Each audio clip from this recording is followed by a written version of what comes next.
हमें पूरी जानकारी दे रही है। मानसी, बताइए। जी बिल्कुल, शुरुआत नतीजों के साथ करते हैं। फेडरल बैंक के तिमाही नतीजे हैं, नतीजे काफ़ी अच्छे हैं, अनुमान भी अच्छे नंबर्स का था। कंपनी के नेट इंटरेस्ट इनकम में 27% की बढ़ोतरी देखी गई है। वहीं कंपनी के मुनाफे में अगर देखें तो वहां पर भी 40% की बढ़ोतरी सालाना आधार पर देखने को मिली है। ग्रॉस एनपीएस और नेट एनपीएस में भी इंप्रूवमेंट है और नंबर्स के बाद फेडरल बैंक के स्टॉक में एक पॉजिटिव रिएक्शन भी हमने देखा। इसके अलावा बैंक ऑफ महाराष्ट्र के तिमाही नतीजे आते हुए दिखे, नंबर्स अच्छे हैं। कंपनी के प्रॉफिट्स हमने देखा 324 करोड़ से आंकड़ा 775 करोड़ पर जाता हुआ दिखा और नेट इंटरेस्ट इनकम में भी करीब 30% तक की बढ़ोतरी देखने को मिली है। मारुति सुजुकी पर भी नजर रखें क्योंकि कंपनी ने अक्रॉस मॉडल्स अपने प्रोडक्ट्स की प्राइस जो है उसमें बढ़ोतरी की है। एवरेज इंक्रीज 1.1% का अनाउंस किया गया है, जिसके चलते मारुति सुजुकी का स्टॉक भी फोकस में रहेगा। इसके अलावा एल&टी कंस्ट्रक्शन ऑर्डर विंस के चलते फोकस में है क्योंकि कंपनी ने 1000 से 2500 करोड़ की रेंज में कई ऑर्डर्स जीते हैं ऑफिस कमर्शियल स्पेस हैदराबाद में डेवलप करने के लिए। तो इसके चलते एल&टी कंस्ट्रक्शन जो है एक बड़ा ऑर्डर विन है, जिसके चलते फोकस में रहेगा। एल&टी पर नजर रखनी चाहिए। भारतीय एयरटेल पर भी नजर रखें क्योंकि कंपनी ने 5G सर्विसेज 5 शहरों में उत्तर प्रदेश के लॉन्च की है। इस लिस्ट में आगरा, मेरठ, गोरखपुर, कानपुर और प्रयागराज जैसे शहर हैं जहां पर कंपनी ने अपनी 5G सर्विसेज लॉन्च की हैं। इसके अलावा एथर इंडस्ट्रीज पर भी एक खबर है। कंपनी ने मैन्युफैक्चरिंग कमिश्निंग की शुरुआत की है, पर्टिकुलरली स्पेशलिटी केमिकल्स और इंटरमीडिएरीज के लिए केपेक्स प्लांट जिसका अराउंड 190 करोड़ का है। और आपको बता दें कमर्शियल प्रोडक्शन इस प्लांट की जो है वो आने वाले 10 दिनों में शुरू हो जाएगी। तो इस खबर के चलते एथर इंडस्ट्रीज पर नजर रखें। और आखिर में रेट गेन पर नजर रखें क्योंकि कंपनी को स्काई एक्सप्रेस ने सिलेक्ट किया है यूरोप में एक्सपेंशन प्लान के लिए, जो कि रियल टाइम प्राइस इंटेलिजेंस पर होगा। तो क्लियरली विदेशी बाजार में एक्सपेंशन को लेकर रेट गेन का स्टॉक जो है वो फोकस में रहेगा। तो ये सारी की सारी खबरें जो कि आज बाजार में इंपैक्ट कर रही हैं। बहुत बहुत शुक्रिया मानसी, ये पूरी स्टॉक्स की लिस्ट हमारे सामने रखने के लिए। कई सारे स्टॉक्स हैं जहां पे नतीजों के दम पे एक्शन देखने को मिल रहा है, उस पर हम चर्चा भी कर रहे हैं और अन्य खबरें भी हमें आती हुई दिखी हैं। पर गौरव, मानसी की लिस्ट में जो आखिरी स्टॉक था रेट गेन, यहाँ पे यूरोप में विस्तार के लिए स्काई एक्सप्रेस से उन्होंने करार किया है, जो कि रियल टाइम प्राइस इंटेलिजेंस की सर्विसेज देगी। देखिए, इस खबर के बाद जो है स्टॉक लगातार जो है ऊपर का एक ट्रेंड दिखा रहा है और लगभग दिन के ऊपरी स्तरों पे भी है 4% के आसपास की यहाँ पे मजबूती देख रहे हैं। क्या कुछ चार्ट पैटर्न इंटरेस्टिंग बन रहा है? वॉल्यूम पिकअप यहाँ पे होते हुए नजर आए हैं, आप कैसे इसे रीड करेंगे?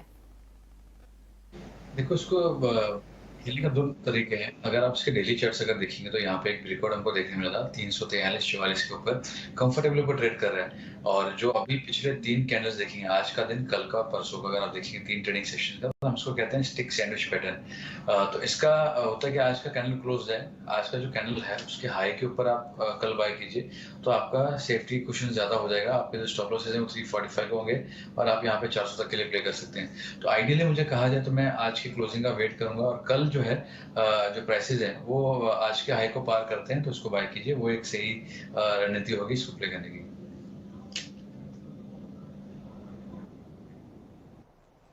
Okay, done. खैर, इस बीच मार्केट को अगर आप देख रहे होंगे तो आप एक रेंज में ट्रेड होता हुआ देख रहे होंगे। हमने जब कार्यक्रम की शुरुआत की थी तब ये 17,900 के ऊपर था। अब हम वापस से 17,900 के जस्ट नीचे हैं, यानी कि ऑलमोस्ट डेज लो पे आ गए हैं। इसी कार्यक्रम में एक छोटा सा पुल बैक बना था बट गुम हो गया। एक बड़ा शेयर और है जो कि मार्केट को ऊपर अब नहीं आने दे रहा, वो है रिलायंस इंडस्ट्रीज। संतोष, जब से इसने 2500 खोया है ये शेयर थोड़ा दब गया है और अभी थोड़ा और नीचे पे नीचे जा रहा है। यह आज मार्केट का टॉप लूजर भी है और वेटेज के हिसाब से गिर भी रहा है। लेकिन मेरे पास एक ट्रिगर है इसके लिए, वो ये है कि इसके इसी हफ्ते आने नंबर्स। अगर ये शेयर नंबर से पहले थोड़ा खाली हो रहा है और अगर नंबर्स थोड़े भी ठीक आ गए तो बहुत ज़ोर से चलेगा। कोई आसपास का सपोर्ट बता दो ताकि हम इसमें पोजीशन ले लें, थोड़ी बहुत अगर लेनी है तो। यस, रिलायंस इंडस्ट्री की बात करें तो जो एफआईएस की सेलिंग हो रही है उसका एक मेजर पार्ट रिलायंस इंडस्ट्री में भी हो रहा है, इस वजह से अंडर प्रेशर है। लेकिन 2425 एक बहुत इंपॉर्टेंट सपोर्ट लेवल है। आज आप देखें तो एक बड़ी ब्लॉक डील हुई थी करीबन 1 बजे के आसपास, वहां पे इसने एग्जैक्ट 2425 के आसपास लो बनाया है और वहां से बाउंस बैक दिखाया है। तो अगर 2425 का लेवल होल्ड कर गया तो बाउंस बैक देखने को मिल सकता है। और इन केस किसी वजह से 2425 का लेवल ब्रेक होता है तो फिर जो नेक्स्ट मेजर सपोर्ट लेवल रहेगा 2370-75 के आसपास रहेगा, वो एक बहुत ही अच्छा बाइंग लेवल रहेगा। बट करेंट लेवल पर भी कुछ पोजीशन यहाँ पर एक्यूमुलेट की जा सकती है। ऊपर में हालांकि इसको फिर से 2500 का लेवल रीगेन करना पड़ेगा अगर अच्छी तेजी दिखानी है तो। यानी कि आप कंडीशन के साथ बता रहे हैं इसके बारे में बात। संतोष, फिर एक काम और करो, बाटा इंडिया ये कंज्यूमर्स का फैंसी शेयर्स है। अमूमन जब भी नीचे जाता है तो हम भी बात करते हैं कि अच्छे शेयर्स को प्लस करना चाहिए, इसमें कोई दो राय नहीं कि अच्छा शेयर है। लेकिन इस बार जो उसने डैमेज किया है ना सर, वो थोड़ा ज़्यादा है। ये 1620 वाले लेवल को ब्रेक करके अभी 1570 आ रहा है। इसमें एवरेज ना करें, इसमें जल्दी जल्दी अभी खरीदारी ना करें क्योंकि और नीचे जा सकता है शेयर। आपकी राय क्या है इस पे?